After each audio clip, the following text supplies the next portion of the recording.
ஆண்டவராக இயேசு கிறிஸ்துவின் நாமத்தில் அன்பின் வாழ்த்துக்கள். இந்த காலை தியானத்திற்காக நாம் தெரிந்து கொள்கிற ஒரு வேத வசனம் ஏசாயா தீர்க்கதரிசன புஸ்தகம் 41 அதிகாரம் 21 வசனம். உங்கள் வழக்கை கொண்டு வாருங்கள் என்று கர்த்தர் சொல்லுகிறார், உங்கள் பலமான நியாயங்களை வெளிப்படுத்துங்கள் என்று யாக்கோபின் ராஜா உரைக்கிறார். கர்த்தர் சொல்லுகிறார், யாக்கோபின் ராஜா உரைக்கிறார். ஆண்டவர் முதல்ல அவர் சொல்லும் பொழுது ஒரு அற்புதமாய் ஒரு காரியத்தை சொல்லுகிறார். உங்கள் வழக்கை கொண்டு வாருங்கள் என்று கர்த்தர் சொல்லுகிறார். உங்கள் நியாயமான காரியங்களை என்னிடத்தில் கொண்டு வாருங்கள் என்று யாக்கோபின் ராஜா சொல்றார். இப்ப 2 விஷயங்களை நாம் இதில் கவனிக்கணும். ஒன்று, வழக்கை கொண்டு வாருங்கள், உங்க நியாயத்தை எடுத்து உரைங்க. ஏன் ஆண்டவர் இந்த காரியத்தை, இந்த வார்த்தையை இப்படி சொல்லணும் அப்படின்னா, நம்ம சில நேரத்தில் புலம்புவோம். ஏன் பிரச்சனை இப்படி இருக்கு, கர்த்தர் பார்க்க மாட்டாரு. ஏன் பிரச்சனை அப்படி இருக்கு, கர்த்தர் பார்க்க மாட்டாரு. ஏன் பிரச்சனை இந்த மாதிரி இருக்கு, கர்த்தர் கேட்க மாட்டாரு, வைக்க மாட்டார், போக மாட்டார், வர மாட்டாருன்னு சொல்லி பல புலம்பட நம்ம பார்த்துருக்கோம்.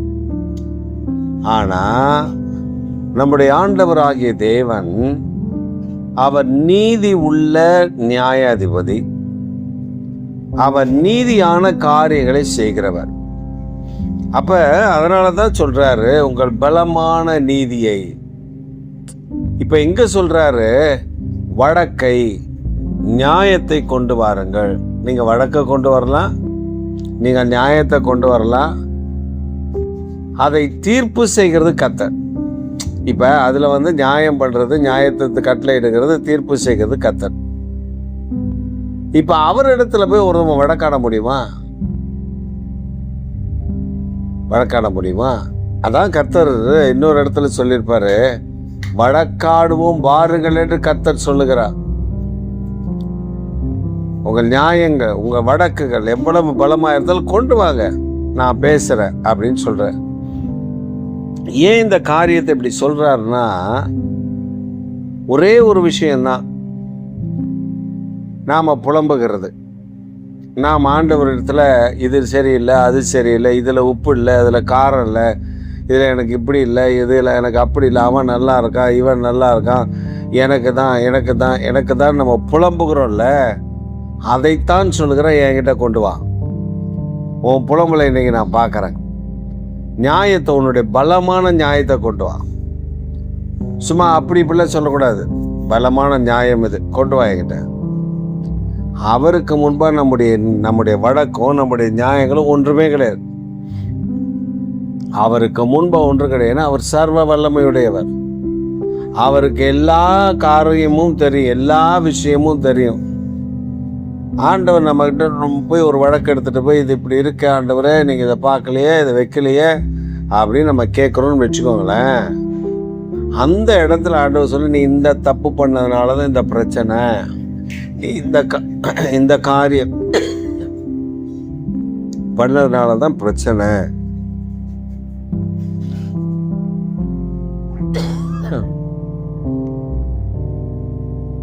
நம்ம என்ன நினைப்போம் அப்படின்னா,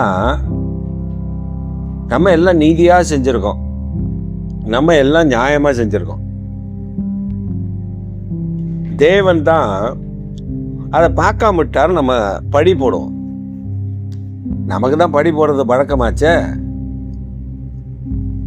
ஆதாமுடைய வழக்கம் பாருங்க, அது நமக்குள்ள அப்படியே ரத்தத்தோட ரத்தத்தின் ரத்தமாக வந்துட்டே இருக்குது.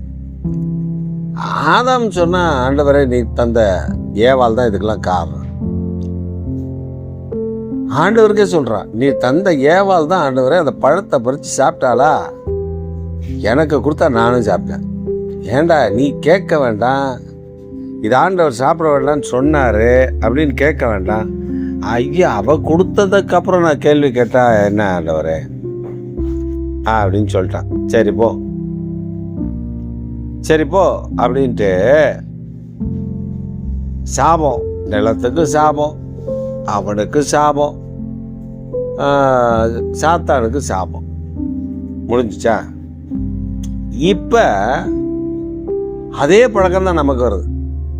அது மட்டும் எனக்கு சரியாக இருந்தால் நான் இப்படி இருந்திருப்பேன், அது மட்டும் எனக்கு சரியாக இருந்துட்டோம் நான் இந்த மாதிரி விஷயத்தில் இப்படி இருந்திருப்பேன் அப்படின்னு நாமளே ஒரு விட்ட போடுவோம் ஆண்டவர்கிட்ட. அதனால தான் ஆண்டவர் சொன்ன, உன் வழக்கை கொண்டு வா. நான் நியாயம் செய்யலைன்னு சொல்கிறேன்ல, ஆண்டவர் எனக்கு நியாயம் செய்யலை அப்படின்னு சொல்கிறேன்ல, வழக்கெல்லாம் கொண்டு வா என்கிட்ட. நான் வழக்கு என்னன்னு பார்க்குறேன். அந்த வழக்கு என்னன்னு நான் பார்த்து உனக்கு நான் சொல்கிறேன். உன் பலமான நியாயத்தை கொண்டு வா. உன் வழக்கு மட்டும் இல்லை, உன் பலமான நியாயத்தையும் கொண்டு வா, நான் பார்த்து சொல்கிறேன். அங்கே அவர்கிட்ட அதை கொண்டு போன நீதி உள்ள நியாயாதிபதிக்கிட்ட அது நிற்குமா? நம்ம அமைதியாக இருந்தாலாவது ஆண்டவர் நமக்கு நீதியாய் நியாயமாய் அற்புதமாய் ஆண்டவரத்தில் ஆண்டவரே கிருபையாக இறங்குங்கன்னா இறங்கிறார். நம்ம எதிர்த்து நின்னோன்னு வச்சுக்கோங்களேன், அவரே கேள்வி கேட்டோன்னு வச்சுக்கோங்களேன், ஆண்டவர் நம்ம விட்டு விலகிடுவார். அதுக்கப்புறம் நம்ம ஆளுகை செய்கிறது சாத்தான் வந்துடுவான். அந்த சாத்தான் வந்துட்டோன்னா மேட்ரே முடிஞ்சுது, கதை முடிஞ்சது. அவருடைய ஆளுகை அவ்வளோ மோசமாக இருக்கும், அவருடைய தண்டனை அவ்வளோ மோசமாக இருக்கும். அதில் தான் ஆண்டவர் நம்ம பாதுகாக்க விரும்புகிறார். அப்போ நம்முடைய வழக்கு ஆண்டவர் குற்றம் செய்வாரா? செய்ய மாட்டார். அவர் பார்ஷாலிட்டி பார்க்குற தேவனா கிடையாது. நாம் நினைக்கிற மாதிரி அவர் குற்றம் செய்கிறவர் அல்ல, அவர் பார்ஷாலிட்டி பார்க்கிற கர்த்தரும் அல்ல. முகத்தை பார்த்து இவனுக்கு ஒரு முகதாட்சியம் அவனுக்கு ஒரு முகதாட்சியம் பண்ணுகிற தேவன் அல்ல. அப்போ நாம் ஆண்டவரத்தில் ஒப்புரவாகி ஆண்டவரத்தில் வரும்பொழுது ஆண்டவர் நமக்கு செய்கிற நன்மைகளை நம்ம பார்க்க முடியும். ஆனால் பல நேரங்களில் நாம் ஆண்டவர்கிட்ட உத்தமர் மாதிரியும் அவர் நம்ம பாவி மாதிரியும் நம்ம நடந்துக்கிறோம். அதனால தான் கர்த்தர் ஏசாயா மூலமாக சொல்கிறார், வா கொண்டு வா, நாம் விசாரிப்போம். அப்போ விசாரிக்கும் பொழுது அதில் எவ்வளவு குறைகள் இருக்குது, பழுதுகள் இருக்குது, எந்த பாவத்தினாலும் எந்த காரியத்தினாலும் இந்த தண்டனை, நீ என்ன தவறு செய்தா என்பதை சொல்லுவா. இப்போ ஒரு சிலர் நம்மக்கிட்ட சொல்லுவாங்க, என்ன சொல்லுவாங்க, பாஸ்டர் என் வாழ்க்கையில் எத்தனையோ துன்பத்தை அனுபவித்தேன் பாஸ்டர், ஆனால் இப்போ பாருங்க, ஐயோ என் வாழ்க்கையில் இவ்வளோ பிரச்சனை, ஆண்டவர் கண்டுக்கவே இல்லை, நான் அவ்வளோ உண்மையாக இருந்த ஆண்டவருக்கு அப்படி ஜெபம் பண்ணேன் இப்படி ஜெபம் பண்ணேன் அப்படின்னு ஒரு கதையை சொல்லுவார்கள். ஏன் கதைன்னு சொல்கிறேன்னா, ஒரு சமயம் அப்படி ஒரு குற்றம், அதாவது தேவன் நான் எவ்வளோ செஞ்ச உண்மையாக இருந்தேன், அப்படி இருந்தேன் இப்படி இருந்தேன், பாருங்கள் இப்பயும் நான் உண்மையாக தான் இருக்கேன், ஆண்டவர் தான் என்னை மறந்துட்டார், இது இல்லை, எனக்கு ஒரு குழந்தை இல்லை, எனக்கு அந்த ஆசீர்வாதம் இல்லை, இந்த ஆசீர்வாதம் புலம்பினாங்க. ஆனால் தேவன் அதை சொல்லும் பொழுது, தேவன் அதற்கு விளக்கம் சொல்லும் பொழுது சில நேரத்தில் நம்ம பரிதாபம் வந்துடும் நமக்கு. ஐயோ ஆண்டவரே, அந்த அம்மா அந்த மகள் அப்படி சொல்கிறத நம்ம கேட்டால் கஷ்டமாக இருக்குப்பா, அந்த மகளுக்கு ஏதாவது நன்மை செய்யுங்களேன் அப்படி நம்ம சொன்ன உடனே ஆண்டவர் நகைப்பா. ஏன் நகைப்பார் தெரியுமா? ஆண்டவர் சொல்லுவார், அவ செஞ்ச வேலையப்பா கேளு, அவ என்ன பண்ணான்னு சொல்கிறேன், என்னென்ன பாவம் இந்தந்த தடவை சுப்பிச்சு பண்ணியிருக்கா, என்னென்ன பாவத்தில் விழுந்திருக்கா, அந்த பாவத்திலேருந்து மன்னிப்பு கேட்டு மன்னிச்சுட்டேன்னு நினச்சிட்டு இருக்கா. அவள் முழுமையாக மனம் திரும்பலை. அவள் முழுமையாக மனம் திரும்பி இருந்தா நான் அவளுக்கு செய்ய வேண்டிய நன்மையை செய்யாமல் இருப்பேனா? அப்போ இவ்வளோ பாவம் செஞ்சுருக்கா, இவ்வளோ அநியாயம் பண்ணியிருக்கா, மனம் திரும்பாத பட்சத்தில் ஏசப்பா என் பாவத்தை மன்னிங்க அப்படின்னு சொல்லிட்டா நான் மன்னிச்சிடுவேனா? நீ பரமையுவை ருசி பார்த்து, இந்த பரமையுவை ருசி பார்த்ததுக்கப்புறம் நீ தவறு செய்தா அதுக்கு தண்டனை நிச்சயம் உண்டு. அந்த தண்டனை காலங்கள் வேணா குறைக்கப்படலாம், நீ ஜெபிக்கிறது கண்ணீர் வெடிக்கிறதுனால, ஆனால் தண்டனை உண்டு. இப்போ அதனால தான் ஆண்டவர் சொல்ற, வடக்கை கொண்டு வா, நியாயத்தை கொண்டு வா. அப்போ நம்ம அவர்கிட்ட நியாயத்தை கொண்டு போக முடியுமா? ஐயோ நான் உத்தமன் ஆண்டவரை, பிறந்ததுலேருந்து பாவமே செய்யலை அப்படின்னா மண்டையில தட்டுவார். அப்ப நம்ம தாழ்த்தினாதான் நம்ம உயர்த்தப்படுவோம். அண்ணாள் பாருங்க, வேதத்துல அண்ணாளை பாருங்க. அண்ணாள் எங்கேயாவது போய் நான் வருஷம் வருஷம் வரேனே, பலி செலுத்துறேனே, என்ன ஆண்டவரை நீங்கள் என்னை கண்டுக்கவே இல்லை, எனக்கு ஒரு குழந்தைய கொடுங்கன்னு கேட்டால் ஒன்றும் தரமாட்டேறீங்க, பாருங்கள் வருஷம் வருஷம் என் நாச்சியார் என்னை அவமானப்படுத்துகிறா, துக்கப்படுத்துகிறா, வேதனைப்படுத்துகிறா, எல்கானா என்ன பண்ணுவான் அப்படின்னு சொல்லி ஒரு நாளும் கேட்கல. தேவ சமூகத்தின் இருதயத்தை ஊற்றினார். அவ இருதயத்தை ஊற்றான். She poured upon his heart and the Lord's presence. தேவ பிரசன்னத்தில் அவ தன்னுடைய இருதயத்தை ஊற்றினால அவ அதுக்கப்புறம் துக்கமுகமாவே இல்லைங்க, போயிட்டா. ஏன்னா தன்னை தாழ்த்தி தேவ சமூகத்தில் ஒப்பு கொடுத்துட்டு அவ வீட்டுக்கு போயிட்டா.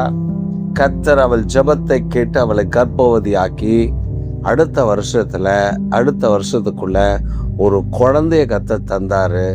அதை தன் புருஷன் இடத்துல சொல்லுகிறார், நான் இந்த வருஷம் வரலங்க, அவன் பால் மறந்ததுக்கு அப்புறம் நான் போய் தனியா பலி செலுத்துக்கிறேன், நீங்க கிளம்புங்கன்ட்டா. எத்தனை வருஷம் கழிச்சு அவ கொண்டு போய் தன் பிள்ளைய ஏலியின் இடத்துல ஒப்பு கொடுத்தாலும் தெரியாது. ஆனா அவன் பால் மறந்து நல்லா நடக்க ஆரம்பிச்சதுக்கு அப்புறம் தான் கொண்டு போயிருப்பான். கொண்டு போய் விட்டுட்டு வருஷம் பார்க்கும்போது தான் பிள்ளை எப்படி பார்த்தாலும் அதே ஞாபகம் அவளுக்கு இருக்கு. பிள்ளைய மறக்கல. வருஷம் ஒரு சின்ன சட்டையை கொஞ்சம் கொண்டு போய் கொடுப்பா. அந்த சட்டை அவளுக்கு பத்தாதுன்னு சொல்லி வேதம் சொல்லுகிறது. அப்ப கர்த்தரிடத்துல நியாயமான காரியங்கள் உண்டு. ஆனா நம்ம போய் அநியாயமா ஆண்டவர்கிட்ட பேசும்போது ஆண்டு சொல்லுவோம், வழக்கை கொண்டோ பேக்கிறேன், வா விசாரிக்கிறேன் அப்படின்னா நடக்காம போயிடும். அதனால இந்த காலை வேளையில நம்மை நாம் தாழ்த்துவோம். ஆண்டவருடைய சமூகத்துல, ஆண்டவரே இந்த விஷயத்திலிருந்து எனக்கு ஒரு விடுதலை தாங்க, எனக்கு ஒரு அற்புதம் செய்யுங்கன்னு கேட்போம். தாழ்த்துகிறவன் உயர்த்தப்படுவான், நீங்களும் உயர்த்தப்படுவீர்கள். ஆமேன், ஆமேன்.